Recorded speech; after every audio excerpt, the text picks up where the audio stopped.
Y me queda simplemente tratar de hacer una reflexión, que es difícil porque se trata de sitios muy distintos los unos de los otros, pero voy a tratar de hacerlo. A nosotros, ¿de qué nos sirve saber lo que pasa en Etiopía? Etiopía es una región que está aparentemente, o es un país que está aparentemente traicionando la paz, en el cual se está traicionando la paz desde adentro. Esto para decir, no existe una paz perfecta.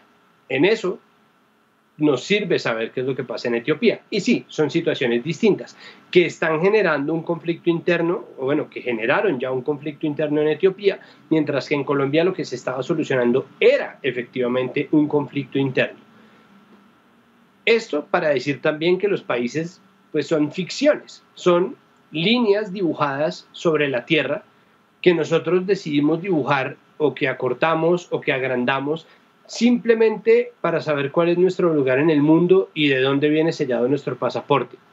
Pero la gente siempre sufre con las guerras y la gente siempre sufre con la violencia y la gente siempre sufre con la incertidumbre, pero lastimosamente cualquier sector en el poder, sea este pacifista, moderado, reformista, de frente rebelde, procomunista, profascista o lo que sea, tiende a generar más crisis como respuesta a las crisis, porque las crisis nos impiden pensar en soluciones de fondo.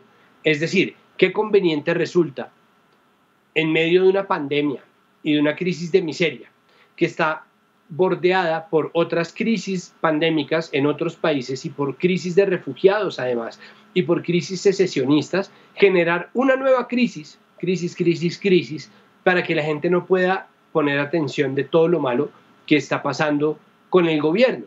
Y en eso se parece mucho a las respuestas en Centroamérica.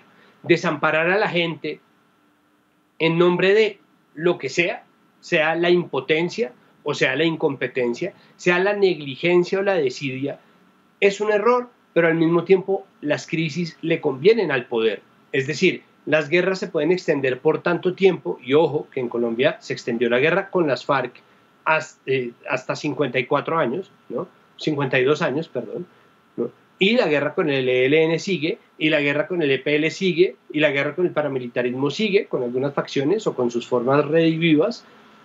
Entonces los conflictos son crisis que le sirven mucho a los gobiernos porque prolongan la sensación de incertidumbre, y es mucho más fácil gobernar cuando hay incertidumbre. Miren ustedes cómo pasa en Colombia, que hay una pandemia y se firman 1000 y pico de decretos y un poco de plata de la cual no se le hace control sino un 17%. De eso hablamos cuando empezamos este programa hace 102 capítulos.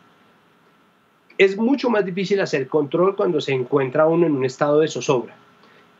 Pero la verdad es que la paz siempre va a ser la opción más deseable, y aún en situaciones tan paupérrimas como la de muchos países africanos o tan inestables como la del Cuerno africano o cualquier región del África que ustedes decidan elegir para armar su propia guerra, no hay situación que no se solucione si no es a través del diálogo o a través del multilateralismo. Es decir, el llamado es a entender, miren cómo países que se encuentran tan mal como Sudán todavía pueden recibir refugiados y están pidiendo ayuda, pero es precisamente esa situación, más la situación de Botsuana, más la situación del Sahel, más la situación de Eritrea, las que empiezan a contener la crisis que se está formando al interior de Etiopía.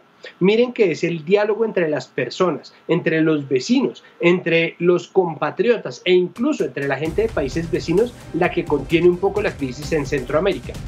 Por eso es tan peligroso lo que está haciendo Mike Pompeo y lo que está haciendo Donald Trump, porque está cortando los espacios de diálogo y están volviendo unilaterales unas conversaciones que tienen que guardar cierto grado de complejidad para poder solucionar problemas globales, problemas como el trabajo infantil o como la guerra. Todo eso nos toca a nosotros, un país transido por la violencia, por el mal manejo de los desastres y por el trabajo infantil.